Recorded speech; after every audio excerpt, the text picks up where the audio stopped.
नमस्कार मित्रों, मैं कहती तू सुन चैनल के सभी श्रोताओं का नीरू की ओर से स्वागत और अभिनंदन। साथियों, आज जो कहानी हम आपकी नज़र कर रहे हैं उसे लिखा है यशस्वी कथाकार सुभद्रा कुमारी चौहान ने। कहानी का शीर्षक है दो सखियाँ। आइए सुने यह प्यारी सी कहानी। मालिन क्यारियों को निरा रही थी। ऊपर से रघु ने आकर कहा, ऊपर जा, बाई साहब बुला रही हैं। मालिन घबराई। सवेरे ही सवेरे बाई साहब ने बुलाया है, कोई अपराध तो नहीं हो गया है। वह हाथ की खुरपी भी रखना भूल गई। क्षण भर में हाथ में खुरपी लिए बाई साहब के सामने जा खड़ी हुई और पास ही उसकी धोती का पल्ला पकड़े खड़ी थी उसकी छोटी सी बेटी रमिया। मालिन, रोज रोज हमारी मुन्नी पढ़ने जाती है और स्कूल में बैठी बैठी थक जाती है। इधर तुम्हारी रमिया दिन भर घास खोदती है और बगीचे में मजा करती है। अब यह न होगा, रमिया को भी पढ़ने जाना पड़ेगा। मालकिन का स्वर सुनते ही मालिन का भय जाता रहा। बोली, रमिया तो आपकी ही है बाई साहब, चाहे पढ़ने भेजो चाहे बगीचे में काम कराओ। पर रमिया पढ़ने जाएगी तो मुन्नी रानी का बगीचा न सूख जाएगा, उसे कौन सींचेगा। किसी के बोलने के पहले ही मुन्नी बोल उठी, तो फिर हम भी बगीचा सींचेंगे। रमिया पढ़ने न गई तो हम भी न जाएंगे, चाहे कुछ भी हो। मालिन ने कहा, पर रमिया के पास पट्टी भी नहीं है, पुस्तक भी नहीं है, कौन देगा मुन्नी रानी। मुन्नी बोली, पट्टी और पुस्तक का बहाना मत करो मालिन, हम देंगे। पर रमिया पढ़ने नहीं जाती तो हम भी नहीं जाते, यह लो। कहती हुई पट्टी पुस्तक फेंक कर मुन्नी भागी। माँ ने उसे पकड़कर कहा, ठहर जा मुन्नी, रमिया भी जाएगी पढ़ने। पर मुन्नी तो किसी न किसी बहाने पढ़ने जाना ही नहीं चाहती थी। मालिन के हाथ से खुरपी लेती हुई बोली, माँ, रमिया कैसे जाएगी पढ़ने? उसके पास साफ कपड़े कहाँ हैं? मैं अब बगीचे में काम करने जाती हूँ। मुन्नी जीने से नीचे उतरने लगी। मुन्नी को आखिर पढ़ने के लिए जाना ही पड़ा। साथ में जबरदस्ती रमिया को भी जाना पड़ा। पट्टी पुस्तक घर से ही ढूंढ कर दे दी गई। मुन्नी का ही एक पुराना फ्रॉक पहनकर रमिया पहले दिन स्कूल गई। धीरे धीरे दोनों में खूब मेल हो गया। अब वे स्कूल जाने से घबराती न थीं। दोनों साथ स्कूल जाती, साथ लौटती और साथ साथ पढ़ती।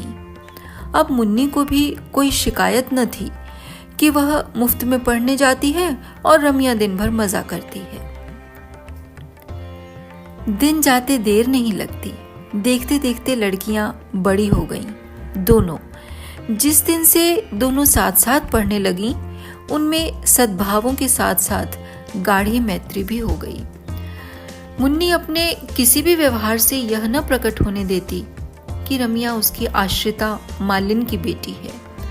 रात को रामी जरूर माँ के पास सोती थी, बाकी सारे समय मुन्नी उसे नीचे आने ही न देती थी।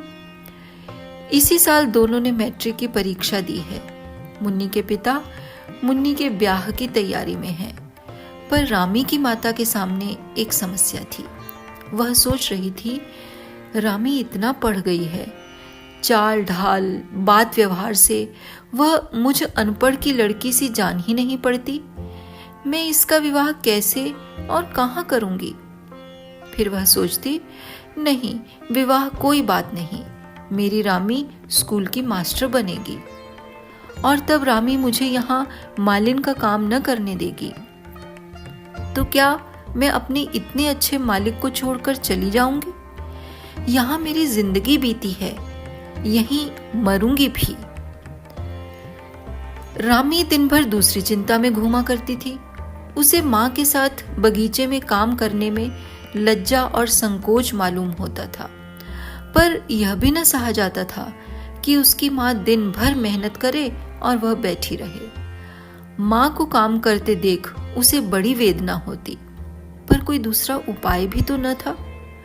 उसने सोचा, परीक्षा फल के निकलते ही चाहे पास होऊं चाहे फेल, मैं कहीं ना कहीं नौकरी कर लूंगी। 15-20 रुपए ही मिलेंगे तो क्या हुआ, माँ को तो दिन भर मजदूरी न करनी पड़ेगी। माँ ने बहुत कष्ट उठाया है, अब वे बूढ़ी हो चली, अब उन्हें अधिक दिन कष्ट न सहने दूंगी। और इसी निश्चय के अनुसार उसने कई स्कूलों में प्रार्थना पत्र भी भेज दिए। मुन्नी की खिचड़ी अलग ही पक रही थी। उसे चिंता थी रामी के ब्याह की। वह सोच रही थी, हम दोनों साथ साथ पढ़ी और बड़ी हुई, साथ ही मैट्रिक की परीक्षा दी, और अब विवाह केवल मेरा हो रहा है। रामी का भी तो विवाह होना चाहिए। रामी का विवाह उसकी माँ के किए न होगा, और फिर रामी को पढ़ा लिखा कर किसी अनपढ़ के गले से बांधना भी कितना बुरा होगा। पिता की लाडली मुन्नी अपने इन उठते हुए भावों को न दबा सकी। एक दिन पिता से बोली, बाबूजी, रामी को तुम ही ने पढ़ाया लिखाया है, उसके विवाह की फिक्र भी तुम ही को करनी पड़ेगी। अब उसका विवाह किसी गंवार से तो न हो सकेगा। पिता ने आश्वासन के स्वर में कहा, इस विवाह के बाद रामी के ही विवाह का नंबर आएगा, मैं लड़के की तलाश में हूं। मुन्नी का भाई जगत सिंह, जो इधर 5 साल से विदेश में था, आज आ रहा है। मुन्नी के पिता लड़के को लेने पहले से बंबई पहुंच चुके हैं। शाम को गाड़ी आएगी। मुन्नी और रामी दोनों सखियां बड़ी लगन के साथ जगत सिंह का कमरा सजा रही हैं। मुन्नी बड़ी ही प्रसन्नचित्त और चंचल स्वभाव की लड़की थी। वह स्वयं खुश रहना जानती थी और पास रहने वालों को भी खुश रहने के लिए विवश किए रहती थी। भाई की मेज पर एक सुंदर टेबल क्लॉथ बिछाते हुए मुन्नी बोली, देख रामी, मैंने तेरे विवाह के लिए भी पिताजी से कहा है। वह कोई सुंदर सा तेरे ही सरीखा पढ़ा लिखा वर खोजकर तेरा भी विवाह कर देंगे। और मुन्नी ने एक हल्की सी चपत रामी के गालों पर जड़ दी। रामी उदासी में बोली, पर मैं तो विवाह करूंगी ही नहीं। मुन्नी हंसती हुई बोली, ऐसा तो मत बोल रामी, तू मुझसे डरती नहीं? मैं कहीं मचल गई तो पिताजी को मेरे विवाह के पहले तेरा विवाह करना पड़ेगा। स्कूल जाने की बात भूल गई क्या? और दोनों हंस पड़ी। अचानक श्रृंगार मेज के पास बड़े आईने में दोनों को अपना प्रतिबिंब दिख पड़ा। मुन्नी कुछ देर तक देखती रही, फिर बोली, रामी, मैं तुझसे गोरी हूं, पर सुंदर तू ही मुझसे ज्यादा है। अच्छा देख, तुझसे कहे देती हूं, तू मेरे पति के सामने मत आना। कहीं ऐसा न हो कि वह मुझे छोड़कर तुम्हें पसंद कर ले। मुन्नी को एक धक्का मारकर रामी बोली, अब तुम मेरा मजाक तो मत उड़ाओ। कहाँ तुम और कहाँ मैं, बहुत फर्क है। तुम मुझसे गोरी भी हो और सुंदर भी हो, पर फिर भी तुम घबराना मत। मैं तुम्हारे पति के सामने न आऊंगी। तुम्हारे ऊपर उनका जो प्रेम होगा उससे कण भर भी न लूंगी। अब खुश हुई? मुन्नी बोली, पर सुंदर मुझसे ज्यादा तू ही है। मेरा दिल कहता है और यह दर्पण भी कहता है, जी चाहता है इसे तोड़ दूं। फिर कुछ ठहर कर बोली, अच्छा भैया को आने दो, जिसे सुंदर कहेंगे बस वही सुंदर, ठीक है ना? और फिर चाहे बंदर को भी सुंदर कह दें, रामी ने कहा, और एक फूलदान में फूल सजाने लगी। दोनों हाथ रामी की पीठ पर धम से पटकते हुए मुन्नी बोली, पर यहां बंदर कौन है, तू कि मैं? बोल ना। रामी ने कहा, न तुम न मैं, पर कहीं वे किसी तीसरे को ही सुंदर बता दें तो? जगत सिंह को लेने उनके पिता, मुन्नी और बहुत से लोग स्टेशन पहुंचे थे। घर आए। बहुत देर तक घर में चहल पहल मची रही। जगत कुछ अस्वस्थ था। सबसे विदा लेकर वह सोने के लिए अपने कमरे में आया। कपड़े उतारकर वह लेट गया। वह सचमुच थका हुआ था। किंतु एक ही मिनट के बाद आंधी के झोंके की तरह दोनों दरवाजों को फटाफट खोलती हुई पहुंच गई मुन्नी। एक हाथ से वह रामी को घसीटती हुई ला रही थी। वह बोली, भैया, सोने से पहले तुम्हें एक बात का फैसला करना है। सच सच कहना, मैं ज्यादा सुंदर हूं कि यह?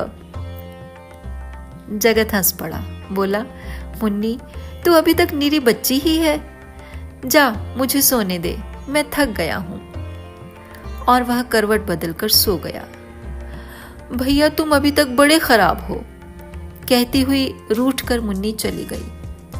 किंतु इसके बाद जगत सो न सका। उसके सामने रह रहकर शर्माई हुई रामी का चित्र आ जाता था। वह यही निर्णय न कर सकता था कि यह लड़की कौन है। विवाह में दूर दूर के बहुत से संबंधी रिश्तेदार आए होंगे, मुमकिन है उन्हीं में से किसी की लड़की हो। पर इसे तो जगत ने कभी देखा है, चेहरा पहचाना हुआ सा लगता है। जिस बात का उत्तर वह मुन्नी को न दे सका था, वही उत्तर बराबर उसके दिमाग में चक्कर काट रहा था। कितनी सुंदर लड़की है। सुबह 6 भी न बज पाए थे। मुन्नी के उधम के मारे जगत का सोना मुश्किल हो गया। जगत उठकर बैठ गया।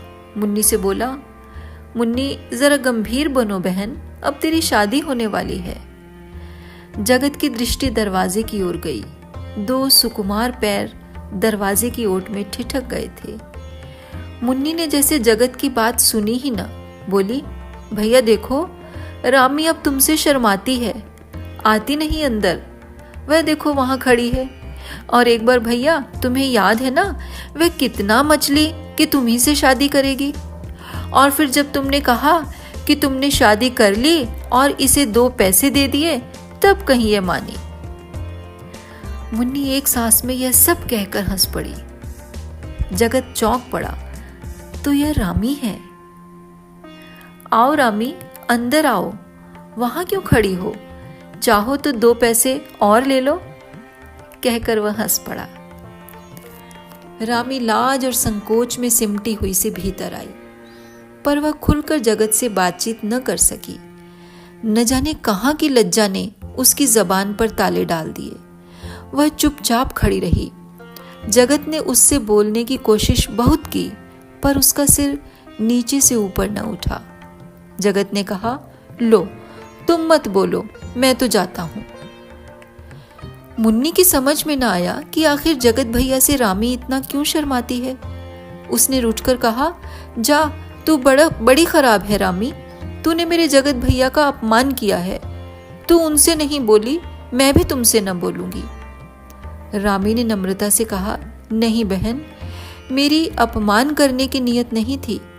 तुमने छुटपन की ऐसी बात कह दी जिससे शर्म के मारे मैं मरी जा रही थी, फिर कैसे बोलती। और दोनों सखियों में उसी समय मेल भी हो गया। उसी दिन लड़कियों का रिजल्ट निकला। दोनों पास थीं। मुन्नी 2nd डिवीजन में और रामी 1st में। मुन्नी ने इससे कुछ बुरा न माना।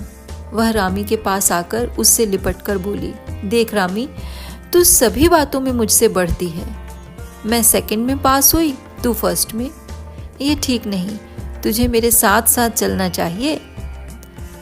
रामी ने कहा, सभी बातों में नहीं बढ़ रही हूं, विवाह तुम्हारा ही पहले हो रहा है। कौन जाने तू इसमें भी मुझसे आगे न बढ़ जाए, कहती हुई मुन्नी भाग गई। रामी जगत के कमरे से फूलदान लेकर बाहर आ ही रही थी कि इतने में ही वह पहुंच गया। वह कई दिनों से रामी से एकांत में कुछ बात करना चाहता था। उसने रामी का हाथ पकड़कर अंदर खींच लिया। बोला, रामी, ठहरो, मुझे तुमसे कुछ बातें करनी है। रामी घबरा गई। इधर उधर देखती हुई बोली, आप मेरा हाथ छोड़ दीजिए, कोई देख लेगा। जगत बोला, पर तुम ठहरोगी, जाओगी तो नहीं? रामी का स्वर कांप रहा था। वह बोली, ठहरूंगी, पर पहले आप मेरा हाथ छोड़ दीजिए। रामी का हाथ छोड़ जगत दरवाजे के पास रास्ता रोककर खड़ा हो गया और बोला, रामी, मेरे पास भूमिका बांधने का समय नहीं है, मैं तुमसे विवाह करना चाहता हूँ। तुम्हें स्वीकार है? रामी कांप उठी। उसने कहा, पर यह कैसे हो सकता है? मैं मालिन की लड़की हूं और आप क्षत्रिय। फिक्र मत करो, मैं केवल तुम्हारी राय जानना चाहता हूं। अब रामी कैसे बोले? सिर नीचा करके वह खड़ी रही, पर अनुभवहीन जगत क्या जाने कि यह मौन स्वीकृति का सूचक है। वह अधीर होकर बोला, रामी उत्तर दो, हाँ या ना। मैं तुम्हारे मुंह से सुनना चाहता हूं। तुम खुशी से स्वीकार कर लोगी तो ठीक है, इनकार करोगी तो मैं तुम पर किसी प्रकार का दबाव न डालूंगा। सच्चे आदमी की तरह मैं तुमसे पूछता हूं, क्योंकि मैं तुमसे विवाह करना चाहता हूं, पर तुम्हारी अनुमति से, तुम्हारी इच्छा के विरुद्ध नहीं। रामी फिर चुप। जगत से रहा न गया। उसने फिर रामी का हाथ पकड़ लिया और बोला, रामी, मेरा भविष्य तुम्हारे उत्तर पर निर्भर है। बोलो, तुम्हारी इच्छा के खिलाफ मैं तिल भर इधर उधर न जाऊंगा। बोलो, तुम्हें स्वीकार है? मैं बहुत पहले ही स्वीकार कर चुकी हूं, कहती हुई हाथ छुड़ाकर रामी भाग गई और सीधी जाकर अपनी मां की खाट पर लेट गई। उसने मन ही मन कहा, रामी के चंडी ठाकुर, तुम ही रामी को भुला देते तो रामी का दुनिया में कौन रह जाता।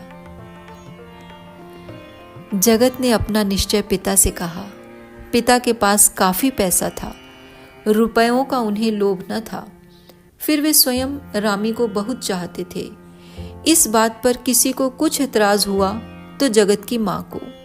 वे किसी बड़े आदमी से ही संबंध जोड़ना चाहती थीं। एक मालिन की लड़की से ब्याह कर उनके दृष्टिकोण से समाज में उनकी प्रतिष्ठा बढ़ने की जगह कम हो जाएगी। पर उनकी कुछ न चली। एक ही मंडप में रामी का विवाह जगत से और मुन्नी का विवाह शांति स्वरूप से हो गया। धन्यवाद। हमें विश्वास है कि आपको यह कहानी अवश्य ही पसंद आई होगी। तो वीडियो को लाइक करें, शेयर करें और हमारे चैनल को सब्सक्राइब करना भी न भूलें, ताकि हम ऐसी ही और कहानियाँ निरंतर आप तक पहुँचाते रहें। नमस्कार।